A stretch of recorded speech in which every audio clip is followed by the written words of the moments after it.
நம்ம அன்பு இருந்துக்கிட்டு திரும்ப திரும்ப நம்ம விக்னேஷுக்கு வந்து பதிலடி கொடுத்துக்கிட்டே இருக்காரு. அவர் பேசவும், இவர் பேசவும் இன்னும் வாக்குவாதமும், சண்டையும் அதிகமாயிடும்னு சொல்லி பயந்துக்கிட்டு நம்ம கையல், மூர்த்தி, அதுக்கப்புறம் மீட்ரு இவங்க எல்லாரும் சேர்ந்துக்கிட்டு அன்புவ ஒரு ரூமுக்குள்ள தள்ளி லாக் பண்ணி விட்டுர்றாங்க. இந்த பிரச்சனை முடியட்டும், விக்னேஷை நம்ம பொறுமையா பேசி சமாதானப்படுத்தலாம். இவன் அதுக்கு இடம் கொடுக்க மாட்டான் அப்படின்னு சொல்லிட்டு தான் அன்புவ ரூமுக்குள்ள போட்டாங்க. ஆனா அதுக்குள்ளவே நம்ம விக்னேஷ் இருந்துகிட்டு குழந்தைய தூக்கிட்டு போயிட்டாரு. இனி நீங்க என்ன பண்ணிடுறீங்கன்னு பார்த்துடுறேன் அப்படின்னு சொல்லிட்டு இவங்க கிட்ட சவால் விட்டுட்டும் போயிருக்காரு. என்னதான் விக்னேஷ் வந்து குழந்தைய தூக்கிட்டு போயிட்டாலையும் அதுக்கப்புறமா நம்ம தேவி இருந்துக்கிட்டு கையல்கிட்ட தான் சண்டை போடுறாங்க. எனக்கு என் குழந்தை வந்தே ஆகணும், நீங்க என்ன பண்ணுவீங்கன்னு தெரியாது, எனக்கு என் குழந்தை தான் முக்கியம், அவன் தான் என் உயிர் அப்படின்னு சொல்லி கையல்கிட்ட சண்டை போட்டுக்கிட்டு இருக்காங்க. கதவை திறங்க கதவை திறங்கன்னு சொல்லி இன்னொரு பக்கம் அன்பு கத்திக்கிட்டு இருக்காரு.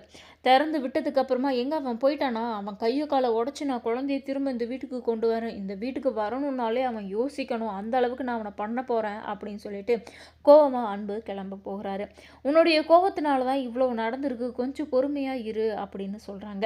இது எல்லாத்துக்குமே காரணம் நீங்க தான்க்கா, நீங்க பொறுமையா இரு பொறுமையா இருன்னு சொன்னதுனால தான் இவ்வளவு நடந்திருக்கு. இதுக்கப்புறமும் நான் வந்து உங்க பேச்சை கேட்க மாட்டேன், உங்க பேச்சை கேட்டேன்னா தேவியோட வாழ்க்கை தான் கெட்டு போகும், அவனுக்கு எவ்வளவு தைரியம் இருக்கணும் அப்படின்னு சொல்லிட்டு கையலையை எதிர்த்து மரியாதை குறைவா நம்ம அன்பு பேசுறாரு. இந்த விஷயத்துல நம்ம எழிலுக்கும் அன்பு மேல அளவுக்கு அதிகமான கோபம் வருது. நேரடியா நம்ம அன்புவை வந்து நம்ம எழில் வந்து கண்டிக்கிறாரு. இங்க பாரு அன்பு, நீ ரொம்ப தப்பா பேசுற.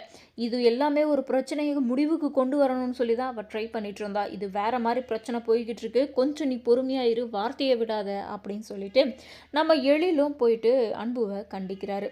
ஆனா யாரு கண்டிச்சாலும் இப்ப அவன் போலீஸ் அப்படின்ற ஒரு மிதப்புல திமிருல எல்லாரையுமே மரியாதை குறைவா தான் பேசிக்கிட்டு இருக்காரு. யாரா இருந்தாலும் அடிச்சிருவேன் பிச்சிருவேன்னு சொல்லி தான் பேசிக்கிட்டு இருக்காரு நம்ம அன்பு.